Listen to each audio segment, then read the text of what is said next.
అన్న కాంతా మూవీ ఎలా అనిపించింది అన్న? యావరేజ్ అండి. ఓకే. ఫస్ట్ హాఫ్ బాగానే ఉంది కానీ ఓకే. సెకండ్ హాఫ్ వచ్చేసరికి బాగా స్లో అయిపోయింది. ల్యాగ్ ఉండడం వల్ల ఓకే డిసప్పాయింట్ అయ్యా. ఓకే. దుల్కర్ సామాన్యంగా హిట్ కొడతాడుగా, అందుకోలేదా హిట్ని?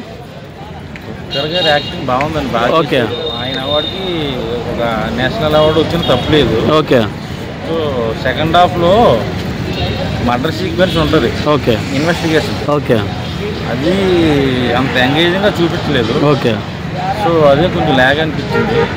సో క్లైమాక్స్ బాగుంది. ఓకే. ఓవరాల్గా చూసుకుంటే కాంతా ఒక యావరేజ్. కాంతా అంటే ఏంటన్న కాన్సెప్ట్? మనం కాంతార అనుకుంటాం కదా యాక్చువల్లీ. డైరెక్టర్కి మదర్ ఉంటుంది. ఓకే. పేరు శాంత. ఓకే. ఓకే. వాళ్ళ అమ్మ బయోపిక్ తీయాలని డైరెక్టర్ అనుకుంటాడు. ఓకే.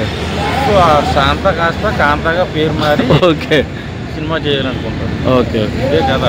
బ్యాక్గ్రౌండ్ మ్యూజిక్ ఎలా అనిపించింది? అంతా బాగా ఉంది, కాకపోతే సెకండ్ హాఫ్ ల్యాగ్ అనిపించింది ఓకే. పర్సనల్గా. ఓకే. సో ఓవరాల్గా యావరేజ్. ఓకే.